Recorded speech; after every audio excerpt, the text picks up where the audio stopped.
Hey, you guys, welcome back to the yoga chat. My name's Montana. I'm one of your hosts. And I'm May, your other host, in case you forgot. We haven't said hi to our moms in a while either. So hi, Oh, mom, and hi, Erin, my sister, who listens because my mom actually doesn't. sup, Barb. My mom listens. Hi, mom. And we have a fantastic guest today. Her name is Christie Rossick. I know her through a mutual friend. She's fun. We go out drinking together sometimes, and we share a love of yoga. So she grew up in Freedom, PA. She currently lives in Edgewood. She's been practicing yoga for about 14 years. She is an only child. And a fun fact is that she just traveled to Bhutan for a yoga retreat back in October. And we also just discovered that she's taken Montana's class in the past at Yoga Flow. So we're already making connections here. Welcome, Christy. We're so excited Thank to you have for you. having me. I'm excited to be here. Good. I'm glad. Yeah. How are So you? Montana opens always with a specific question. Oh, okay. And I I know do. Christy knows the answer because we've talked about it. Well, Oh, okay. first, before we dive in, I feel like we should do a check-in. Chrissy, how are you? I'm good. How are you? Good. I'm really sore today, but Okay. sore is Yeah. a good sore. May, how are you? I'm good. I'm sore too because of all the things. We're all sore because we all do this shit all the time. Christy Yes. just had a workout. What was the workout you just did before we hopped on? There is a personal trainer down the street for me. It's Long Run Fitness Studio. So she's Oh, a cool. certified running coach and personal trainer, and I lift weights with her several times a week. Awesome. So yeah, Amanda. Montana just signed up for her first half marathon. I did. Look, I'm hiding behind my microphone. If you're listening, you can't see, but you can only imagine, right? One of my good friends texted a group of girls who I don't know very well and was like, "Hey guys, for my bachelorette party, I want to go to Vegas the first weekend of April. I've never been to Vegas. I've never had a desire to go to Vegas. Don't get it twisted. Like, I definitely love a good time, but Vegas just never was like, I don't know. I feel like I can have a good time other places." Anywho, everyone starts responding. And then she's like, "So the reason I want to go the first weekend of April is because I actually want to run the marathon so that I can finally qualify for the Boston Marathon. And you don't have to. If you want to run, you can. If you want to do the half, you can. If you want to just be a spectator, you can." And I love a goal and I'm a glutton for punishment and I like pain. So that's what I just said to me before we started recording, but it's true, I guess. So literally, like,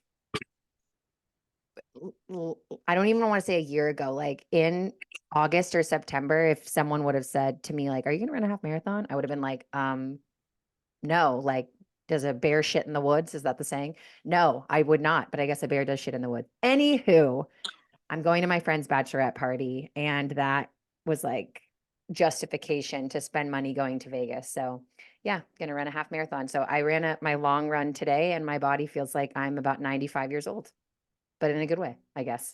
We'll do it. So Very first question officially. very first question officially, although I think we might be having some Technical difficulties. I'm gonna pause. technical Oh wait, there she difficulties. is. She's back. Yay, Christy, can you hear us? Apologies, listeners and friends. We had a little technical difficulty, but we're back and we're ready to get started. So, Christy, we always ask everyone, what is your zodiac sign? I'm a Virgo through and through. When's your birthday? September 4th, same as Beyonce. Not to brag. Yes. Get it? What a great start. Do you know your Yeah. do you know your moon and rising? I don't. I really would like to know that. My friends and I have been talking about getting our star charts done, but Yeah. it hasn't happened. May You and I can go have on a friend. yeah, we do. You can also go into cafeastrology.com and just type in your birthday, the time of day you were born, the place you were born, and it will just spit it all out to you. Ooh, cafe astrology. Okay, I'm gonna do that. We'll put it Yeah, in the show notes too. Okay. Yay. Well, Christy, we're so excited to have you. I love that you and I have actually met, but it was years ago. So it's great to see you again. I'm so happy that May thought to ask you to be on, and we're really excited to hear about your story and your endeavors abroad and about the story behind your yoga journey. So to get started officially, do you want to give the listeners a little background on who you are and where you come from and what makes Christie Christie? Yeah, so I live in the East End with my husband and my 2 cats. And I am a registered dietitian for the Pittsburgh VA. So I am an only child. I grew up in Freedom in Beaver County. I've been living, in the city proper since college, after college. Very cool. Very cool. Where did you go to school? I went to Pitt. Oh, of course. Look at the listeners. I keep saying that, but you guys can't see her shirt, but she's repping it right now. What did you study at Pitt? Nutrition and Oh, dietetics. of course, of course. Yeah. I have a few friends that are dietitians, but not close enough to know exactly what that entails. What does being a dietitian entail? What is it like? What's your regular day? So I work with people that get weight loss surgery. So I work with them before and after. So being a dietitian usually entails like random people telling you about their juice cleanse and asking you about keto diet. I always joke with my friends, one of them said, like, just start telling people you're in real estate. Because I get so like everyone's always like wants to tell me something. I'm like, no, please, I want to talk about it.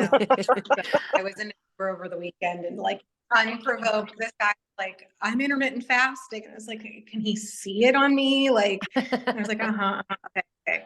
So This is a horrible comparison, but my husband's very best friend is a plumber, and he's the same thing. He's like, I hate when people find out that I'm a plumber because anytime anything goes wrong in their house, I get a call, and every call is about how they could do it on their own, but they thought that they'd, call a friend up. And he's like, no, I don't have time to help you in your toilets. Stop clogging the Yeah. toilet and stop calling me when you do. Yeah. Exactly. Cool. So shifting into yoga a little bit, what originally led you to the practice? What was going on in your life? What inspired you to show up on your mat for the very first time? Yeah, I didn't exercise a whole lot until after I finished grad school. I didn't grow up playing sports. And I joined, the YMCA when I was in my 20s in college, and I would like do the elliptical or whatever, it was like read a magazine while I was on there. And after I finished grad school, when I kind of had my time back, my free time back, I wanted to try hot yoga and I wanted to try spinning. Spinning, I despise, and hot yoga stuck. So yeah, the first yoga I ever did, and I didn't know anything. It was a Groupon. It was Bikram yoga, which the fact that I stuck with it after that, I mean, I'm still like, wow, why did I do that? Yeah. Where did you go for Bikram? It was called, I think, Bikram yoga, which I don't think anything is called that anymore because he's problematic from what I understand. But it used to be above Raina's Foods in the Strip, but I think it's now like moved somewhere else. Got it. It might be the Yoga Factory. I'm not sure if that's the same studio, but I know that's the only like still existing Bikram studio in Pittsburgh, at least. So I wonder if that's what they changed the name to. Nobody quote me on that. I have no idea. What So was you were a person who never did yoga, and your very first experience was going to hot Bikram. Mm-hmm. When you arrived and started getting into it in your head, like what was going through your head? Were you like, what the fuck am I doing? Or did you enjoy it? Well, I think I knew that it was going to be brutal because of the heat, but beyond that, I don't think I really had any expectations. So the studio there at the time, like number one, it was carpeted. Oh yeah. those people sweating. I don't think I really had like even any like moisture wicking clothes. I was like wearing like a t-shirt and I don't know what pair of shorts, but then people, like half the people were in there were like ready to keel over dead. But that I felt like they were encouraging us not to drink water. I don't know, it was very confusing. So I bought this Groupon and it was like for 10 classes with a couple other people bought it with me. And I think I was the only one that finished all of them. So Did you feel like from class 1 to class 10, did you feel like a significant change like in your body, the way you responded to the practice? no. I mean, I would like some water. I just felt like I had a headache the whole time. No. So yeah, and then like another Groupon popped up for BYS yoga in the South Side, which I'm not sure if that is still there. So I started going there, and that was completely different. I was like, oh, this Opposite. is like more my speed. Yeah. Is So, that a vinyasa studio? Yes. Okay. so after your 10 at whatever the Bikram studio was, you didn't go back to that studio. I just want to understand correctly. No. And I've done that style of yoga once or twice since then, with other people that invited me, but it's not for me. So how did you learn that there were other options and other styles of yoga? How did you know to like, was it just on Groupon? I think that's kind of just like where I was at the time. And then speaking to my friend at work who did yoga a lot, and I was telling her about it. And she's like, I remember her saying, because she went to Yoga Flow, and I remember her saying, like, that's real yoga. And I didn't really understand what that meant, I guess, because I didn't have the background in it and hadn't, done enough classes to know that there were different types. But I wanted something that was a workout, Yeah. and that was helping me with flexibility and a challenge. So after all the Bikram, like, did you ever have a moment in the Bikram classes where you were like, wow, I enjoy this? Or did you just straight up suffer through the whole 10 classes?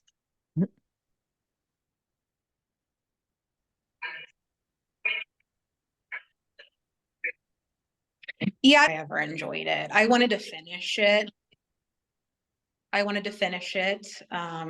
But I didn't have a desire to keep going. Got it. So what was the first experience you had where you like attended a yoga class and you were like, wow, this feels great and I'm loving every minute of this? I think it's hard to pinpoint a specific time, but once I got into like more vinyasa style yoga, I wanted to get better at it. Like I wanted to be able, I still want to be able to do, a headstand, but there's certain things like balancing half moon. Like it took me 2 years to be able to do that. Like I felt like I wanted to be able to do some of those postures that I couldn't get into. You're coming at yoga from that I felt type like A getting a good work. Virgo. Yes. Sorry. Yes. The type A Virgo needs to master the poses. It aligns. Yes, it aligns. So when you finally crushed your balancing half moon, were you like, oh yeah, this is the shit. This is what I'm here for? I mean, it's been so long at this point, I don't remember exactly, but I felt, when you have a good class, yeah, I don't really remember because I feel like it's been a long time. But like you have those days where you like can't balance, you can't do anything, like even basic stuff feels hard. But then like the days that you get it, it just feels really satisfying. You feel strong. Yeah, absolutely. Balancing half moon was my like kryptonite for a while until we talk about this teacher all the time. Her name was Darcy Lyle. She cued stepping your block or using your block about 6 inches. Like, so if you're on balancing half moon on the right side, you should scooch your block to the outside of your mat to the right, because you want to lean back and you want to fall backwards. And if you have the block there, it mentally like helps. It's like a security blanket. And ever since she used that cue, I've always loved balancing half moon, and I finally got it. And now I use that cue and I see people get it. And it's cool. Mm-hmm. I stole her cue. And that's like one of those poses that I think everybody's like, what the fuck? This is weird. And then if they get it, it just feels right. And you see it in their body. Suddenly everybody like lifts and they straighten their leg and their chest opens towards that like side of their mat. Sorry, that's real nerdy yoga talk. I love dropping a cue and watching everybody's bodies change in the pose. It's chef's kiss. Yeah. Alignment, baby. I Yeah, agree. big time. I didn't think that I knew that it was Darcy who I heard that cue from originally, but you just reminded me that it was. So I always cue that as well, because it's the alignment of your shoulder and your wrist, which then aligns the rest of your spine, and it's what makes that pose feel so juicy. I wouldn't call that pose juicy, so powerful, so strong. Mm-hmm. Darcy's dropping balancing half moon all over the city. She doesn't even know it. Like, Darcy, we've been talking about your balancing half moon cues and you saved all of our lives. Yeah. I love her. We need to get her on the show if she's willing. That'd be awesome. So current day, let's fast forward a bit. When and how is yoga a part of your life? Because I know you're a runner. So like, where do you incorporate yoga? Is it like a supplement, or do you still do it regularly just because you love it? What does it look like for you now? Yeah, I try to do it like 1 to 2 times a week. Is I'm very particular with like the time for any exercise, like the time that I want to go. Like I'm done with work.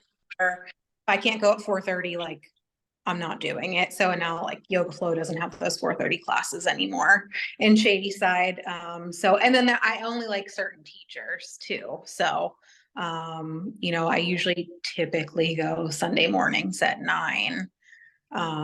Brittany Who's the Beatrice. teacher? Her name is Brittany Beatrice. She is a dietitian as well. That's who I was thinking of. That was gonna be one of my questions. I was like, do you know Brittany? Yeah. Yeah. Did you know her before? No, I don't think so. So now she works for Pitt actually, and she deals with our dietetic interns. So I do, I guess, know her a little bit outside of Yoga Flow. But then one of my coworkers went to grad school with her, so I kind of knew her from that. Aside from the dietitian connection, what about her style of teaching? Like, do you feel like you connect with? So that class specifically is called creative flow. So it's not just, some people you can tell they're kind of just doing like the very basic stuff, where she, gets a little different with it. So you like the variety and the creativity. You don't just want to keep doing the same stuff over and over again. Yeah. And that's coming from a lady who started in Bikram. Yeah. Oh, me. No, I'm the one that started me. I thought you were saying you did. I'm gonna go. Sorry. Yeah, and I think too, since the pandemic, I feel like none of the classes are very long anymore. Like I feel like all these yoga classes now are just like 60 minutes. Like I want the 90 minutes, the full experience. And that class is 90 minutes. Fun fact, May, Brittany and I did our 200-hour together. No kidding. Yeah. Yeah. So small yoga world. Exactly. We should have her on here too. She's also awesome.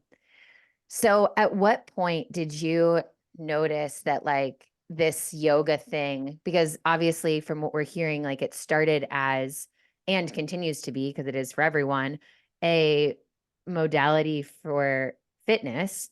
But at what point did you realize that it started affecting you in more mental, maybe even spiritual, emotional ways?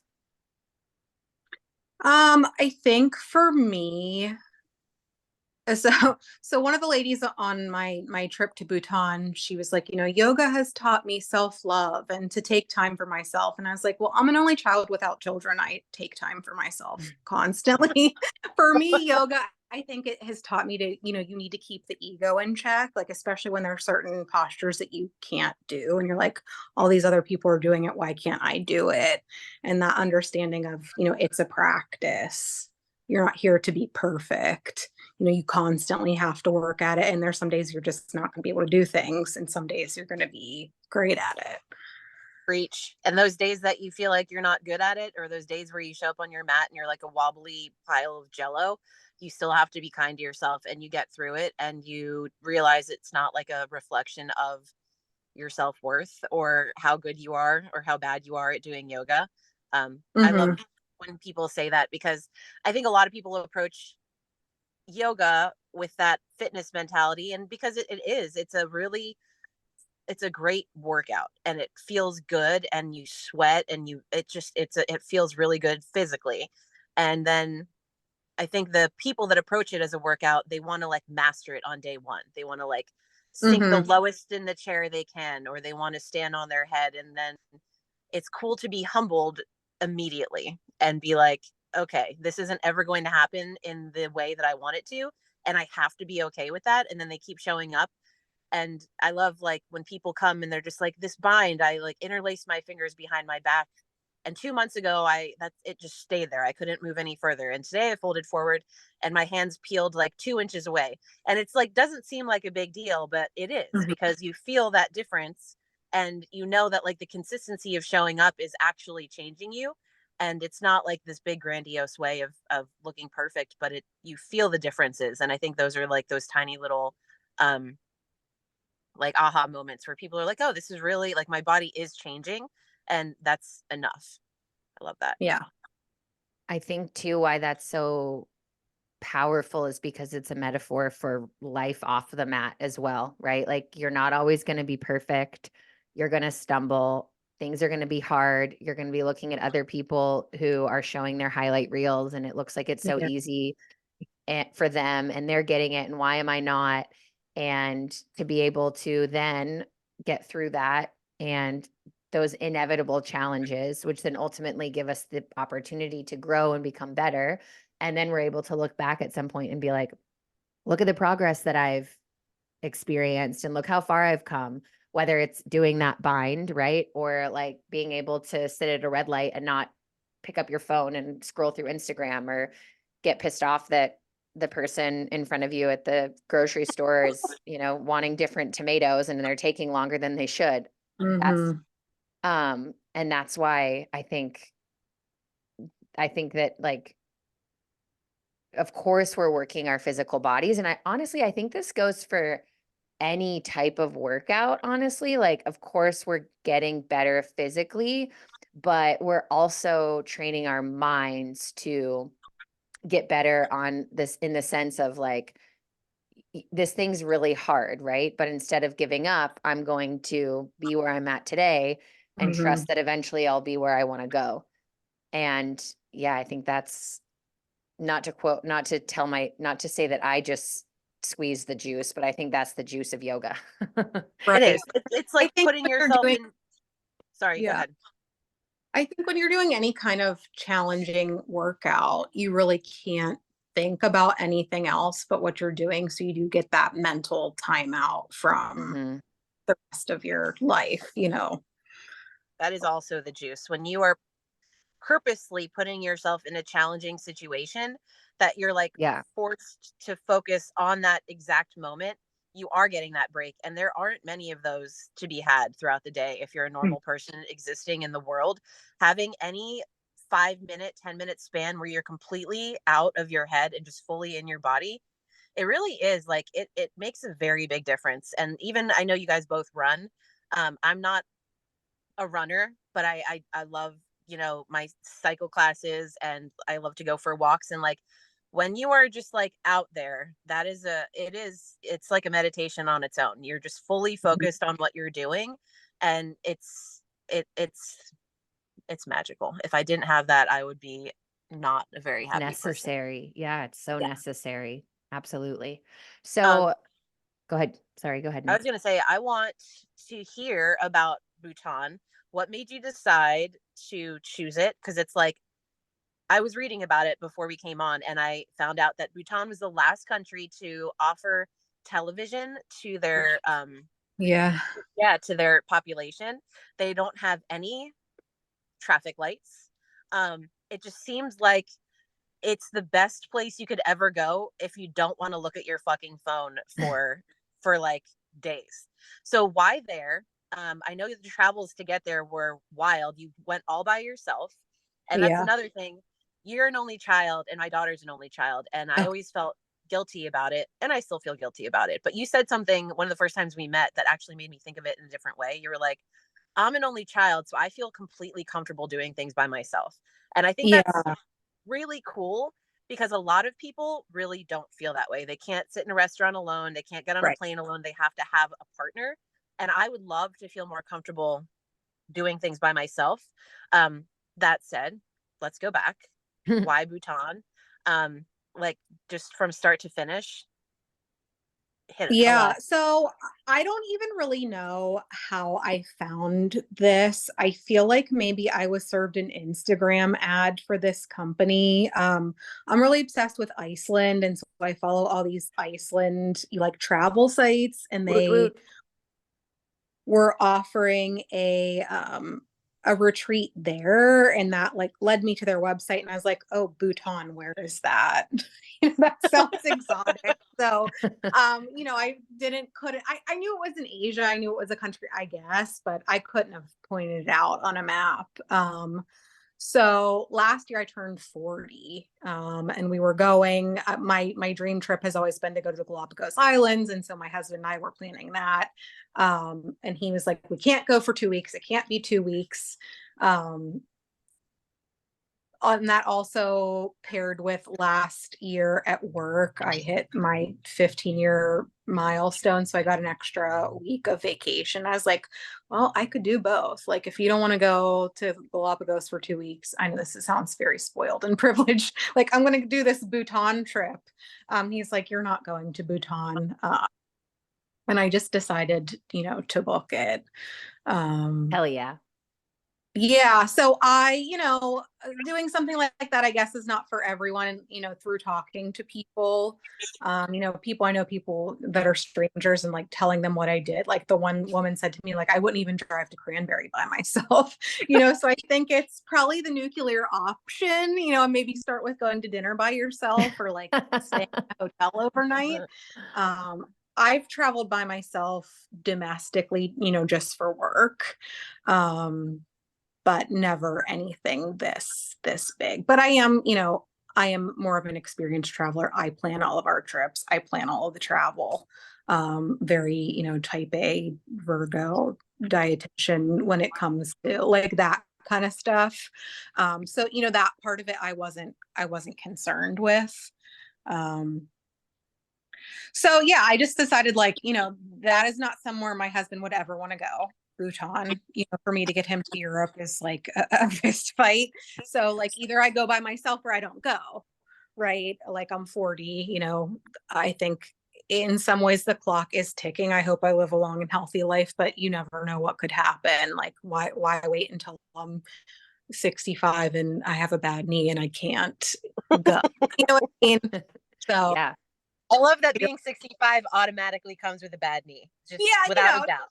I think, so, in 2022, my mom passed away, and I think I have a little bit of a different sense of mortality. Like there's just kind of no time to waste. Like do the things now. You don't regrets at the end of your life. So I booked it, and I then figured out how to get there. We had to get to Bangkok, Thailand, to fly into Bhutan. So Bhutan, there's only, I think it's 7 or 8 pilots in the world that are certified to fly into there because it's in the Himalaya mountains. Oh my God. Get to Bangkok, Thailand. And from the United States, there are no direct flights to Bangkok. So then I had to fly into Tokyo. So I was like, I might never be in Asia again. Who knows what's going to happen? So I spent a few days both in Tokyo and Bangkok before the trip. So I was by myself for like 6 days. And then I met the other people on the yoga retreat when we got to the airport to fly to Bhutan. So the flight from Bangkok to Bhutan, is that like a normal size plane? Was it a little guy? It was a normal sized plane. It was like 2.5 hours. We actually stopped in Dhaka, Bangladesh. We stopped. No one got on or off the plane, so I don't know if it was like a freight cargo situation. But randomly, Richard Branson was on our flight to Bhutan. sitting in economy. He was with a group of like 30 people, and one of them was the woman who invented Spanx, so I guess is a big deal. She's female billionaires. I was like, what is Honestly, happening? I'm not surprised that those are the type of people traveling there. Like who else? You This story just keeps getting and better. Spanx. There's No. Richard Branson, the lady who invented Spanx. You're headed to Bangladesh. You're going through the Dietitian. mountains. Yeah. I'm tuned in. Continue. Right. So, and he was very, people, I feel bad. Like every time he got up to go to the bathroom, people were like following him and like asking to Oh. take pictures with him. But, Oh he my was God. very grateful and, talked to everybody and was gracious. So, yeah. So you get there and you can't get any of their currency outside of the country. So we had to, exchange all of our money, and they only take $100 bills, and like you could buy their money, but then you couldn't sell it back. So it was like kind of a very strange thing. So this group that I was with, the company is called a travel yogi. And they do yoga retreats all over the world. So we had our yoga instructor was from Chicago. So I feel like half the people maybe kind of knew her or had connections through her.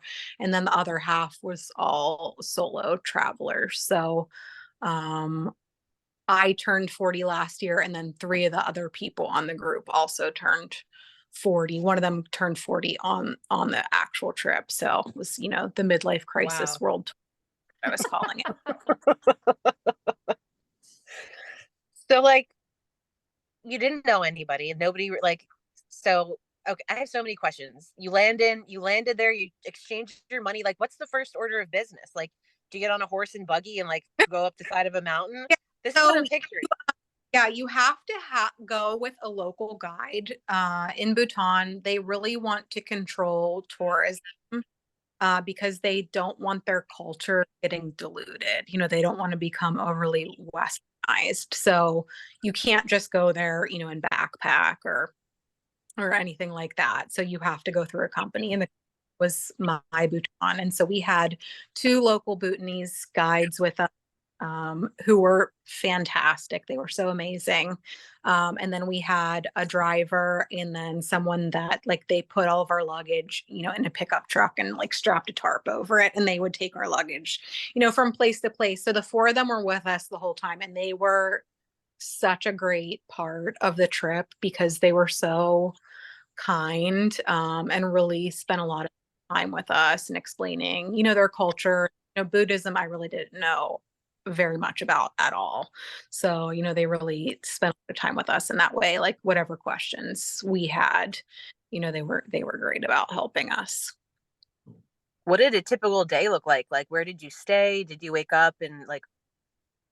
Yeah, so we stayed in three different cities in the country. We're more in Western Bhutan. And then we would do yoga in the morning most days and at night. And then during the day, we did different things. There was a lot of hiking. We hiked and stayed overnight at a monastery one night with monks. Wow. We went to different like nunneries and different temples. We did whitewater rafting, which I had never done before. That was really fun. We went to like local farms, went to a woman that makes all these textiles. She kind of like makes all the dyes, like boils down plants and like does it in her backyard, and weaves all of the textiles. We did a cooking class. I'm trying to think what else. That's a lot It of was stuff. Yeah, That it was a is. lot. That's like the trip of a lifetime. It was great. It was really great. When you were Yeah. spending the time in the monastery with the monks, were you guys led through any like deep meditations, or like was this like a spiritual like trip for people? Like, did they I have think so. spiritual moments? Yeah. And I'm not a religious person, or I wouldn't really say I'm spiritual all that much, but some of these places, so the big destination in Bhutan is called the Tiger's Nest, which is a monastery that's built onto the hillside. If you Googled Bhutan, that'd probably be the first picture that comes up. And so the last full day that we were there, we hiked to that and went inside. And there was just like a energy, it felt very emotional. They had us sit and kind of meditate in front of these, different, images of Buddha. Like I could hear people around me like sniffling, like starting to cry. And then I felt like I was starting to cry, so it just was kind of like, wow, like I felt the energy of the place, but also like, oh, I'm really here and doing this. Like, super cool. Yeah, being with the monks and also in the nunnery, we went to their like evening and morning prayers. So they're all like, chanting and like banging on these drums and like blowing horns. It was so different than here, especially Pittsburgh's kind of very like Christian white, you know what I mean? It was Yeah. just a very different experience. Did you, like, as a person who's not really religious or spiritual, I feel like because I don't consider myself religious. I feel like I'm starting to connect with my spiritual side a bit more.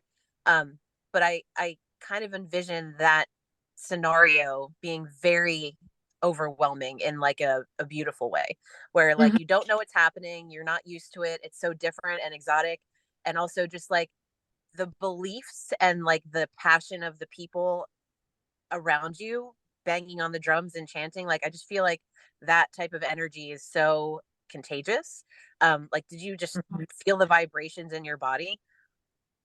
Yeah. I mean, it was overstimulating, I think, Yeah. in a way, because you're just trying to take it all in. And I was like, I want to like remember every part of this, but also I don't know what's going on, So it was interesting learning about Buddhism because, yoga is kind of rooted in that, the postures. But when they go into these temples, similar to Catholicism, there's a lot of like posturing, the signs of the cross or the stations of the cross, or they're doing those things. But when they go into these temples, we weren't allowed to take pictures inside of them, but usually it's a big statue of the present Buddha.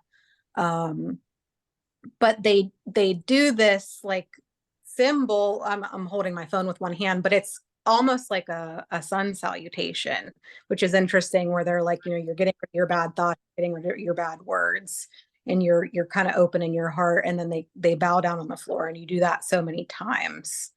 I was like, oh, this is like a sun salutation. Did you guys do it with them? Like, when you Yeah. watched, you just went along? And then every time you would go into these, specific temples, you would do it 3 times. And then you would do the posture 3 times. And they had kind of their version of holy water was the saffron water. You would like drink it, put it on your head, put it on your chest.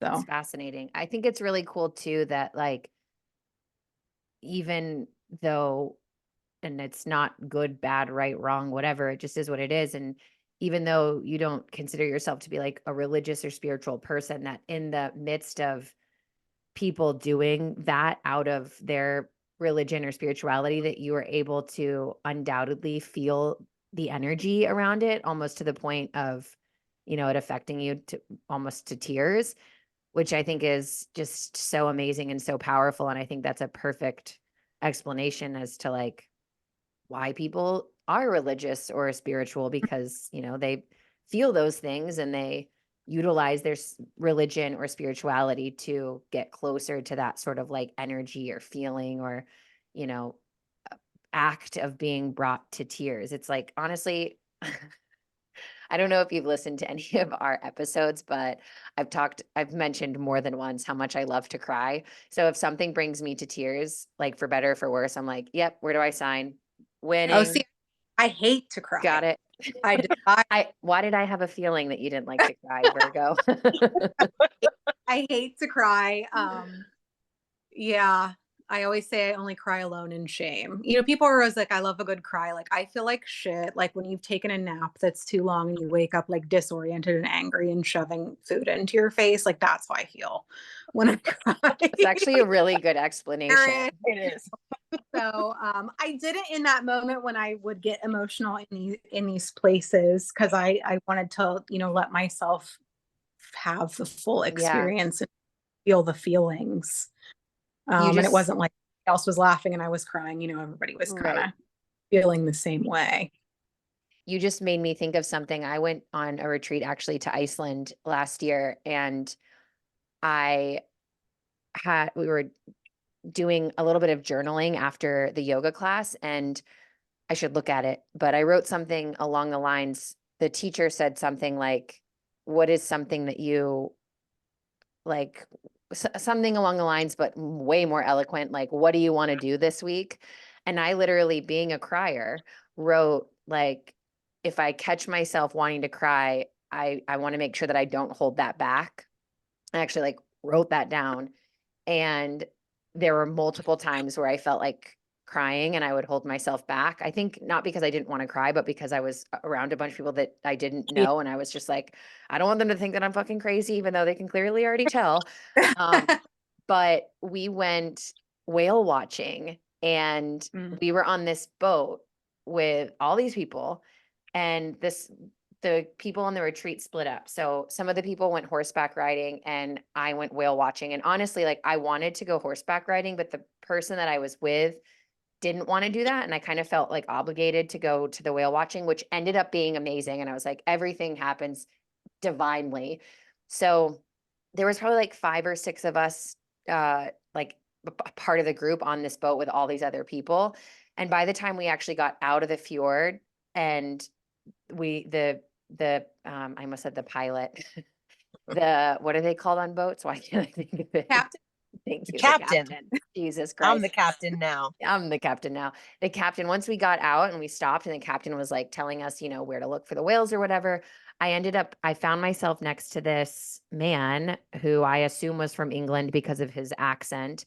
And when we actually got to see quite a few whale, I think it might have been the same one, but I think we saw it twice or 3 times. And literally in that moment, that was like, I that was like the moment where I was like, this is it.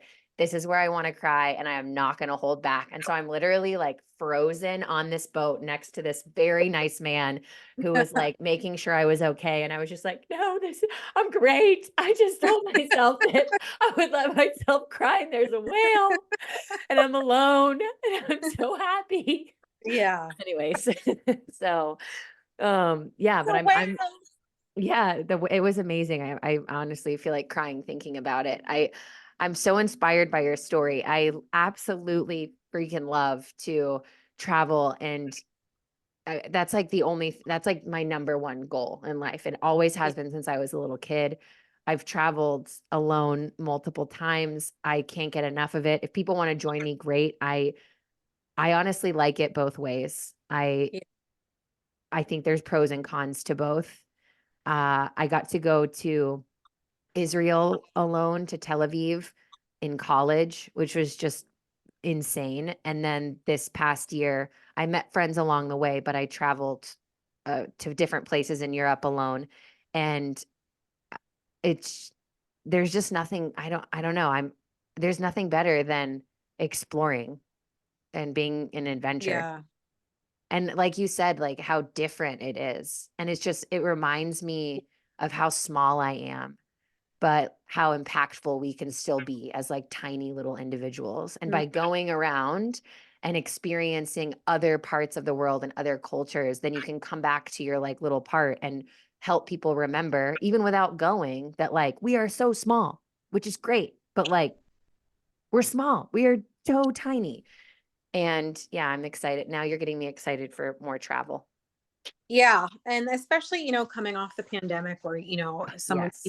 like to travel couldn't, and you've had that very like sense of, when is this going to be over? Are we ever going to be able to go? Are we ever going to be able to plan things again? Now I'm just like, take all my money.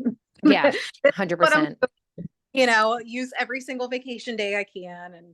And yeah, it's a gift. And I think not everybody wants to make that their focus in life, and that's okay. But I think to see other cultures, especially, even going to Europe, it's so magical and beautiful, but it's very easy to travel there in Yeah. America. It's easy to get to. It's really geared towards American tourism. Going somewhere, if not Asia, just like where you're going to be the only white person, is so interesting and refreshing. Yeah. I my next question is like, after all of that, what was it like coming home and integrating back into Pittsburgh and your regular life? Yeah, well, I think May saw saw my post on Instagram.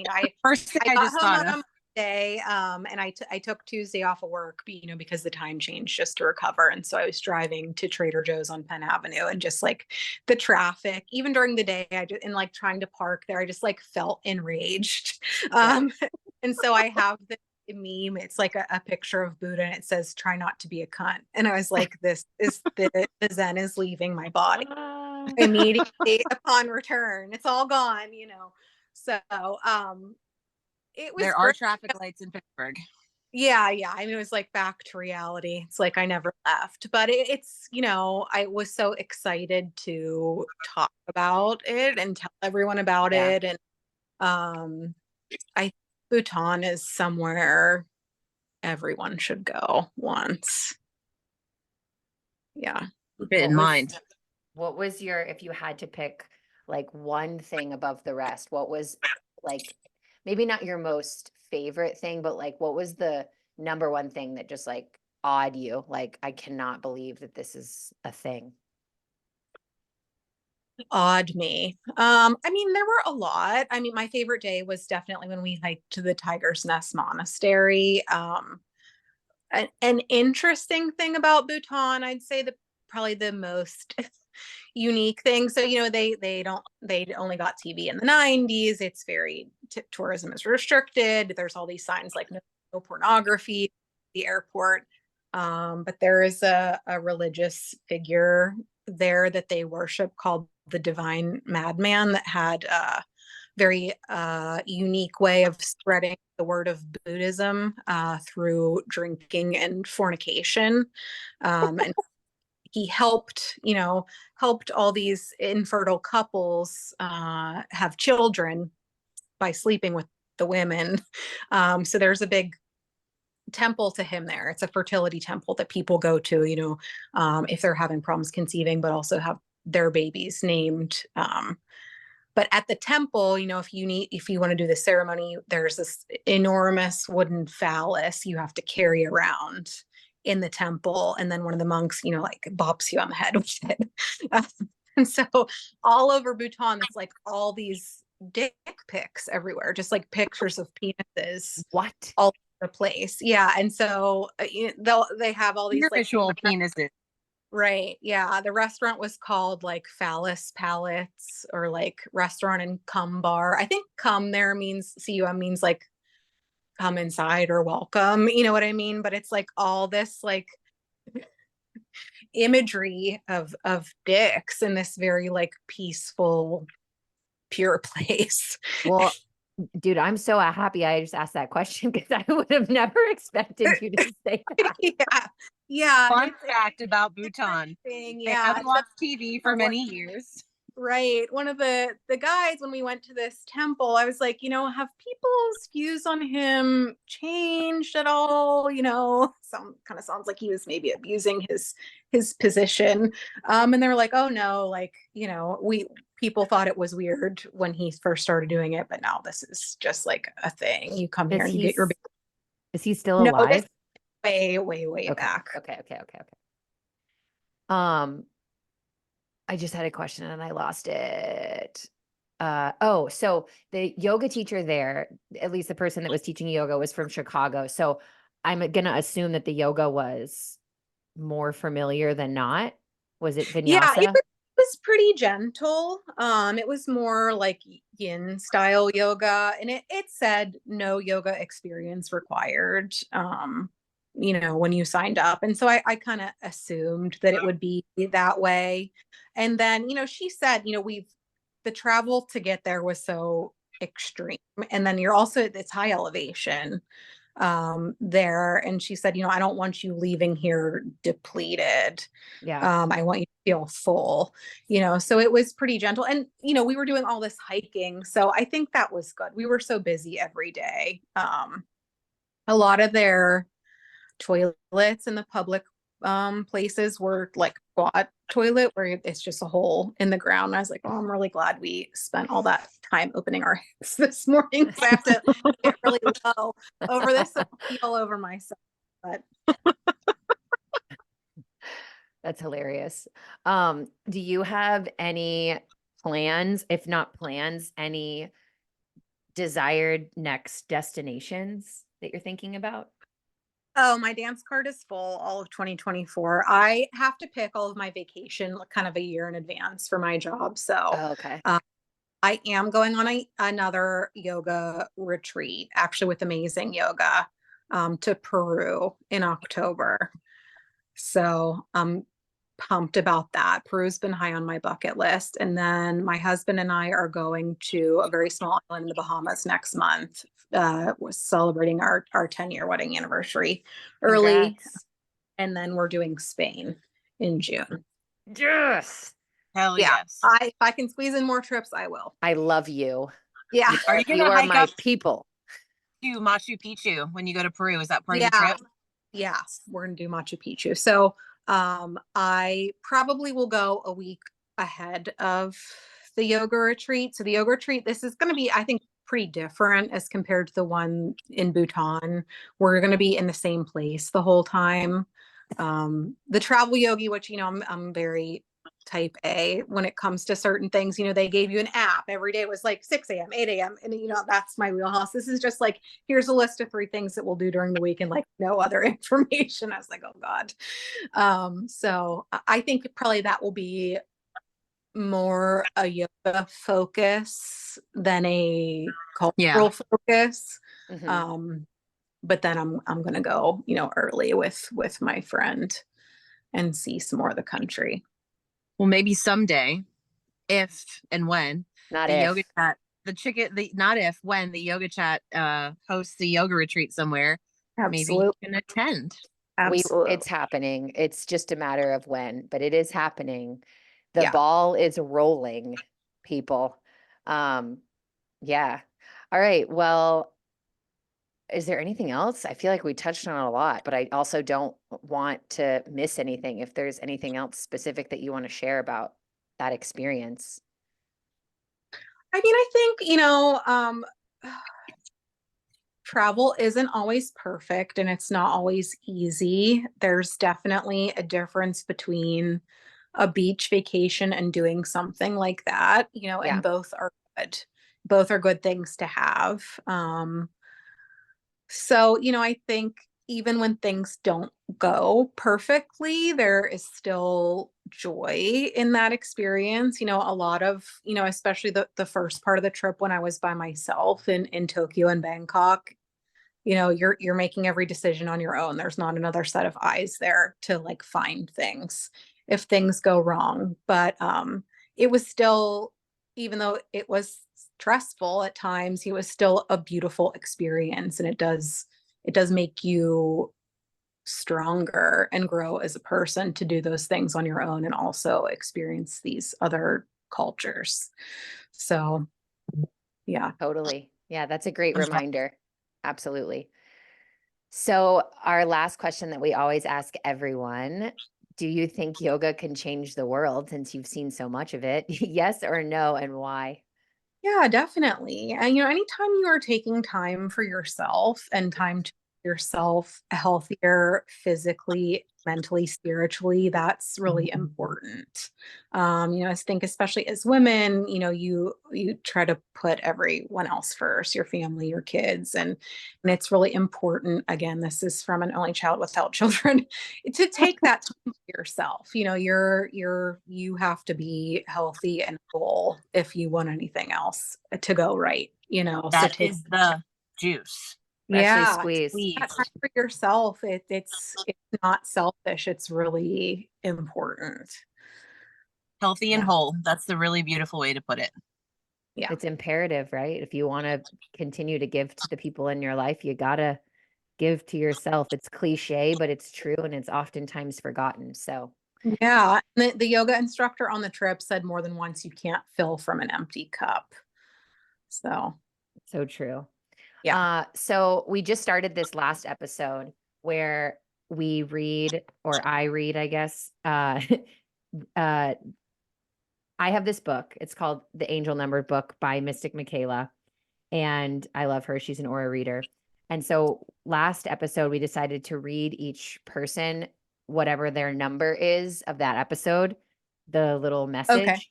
But since your story was about turning 40, and there were other people that were a part of your story that were also turning 40, and you called it the Midlife Crisis World Tour, I think that we should read you 40 instead of 19. So, and it, I don't know, maybe it aligns. So 40, the word is reassurance. It says it's all going to be okay.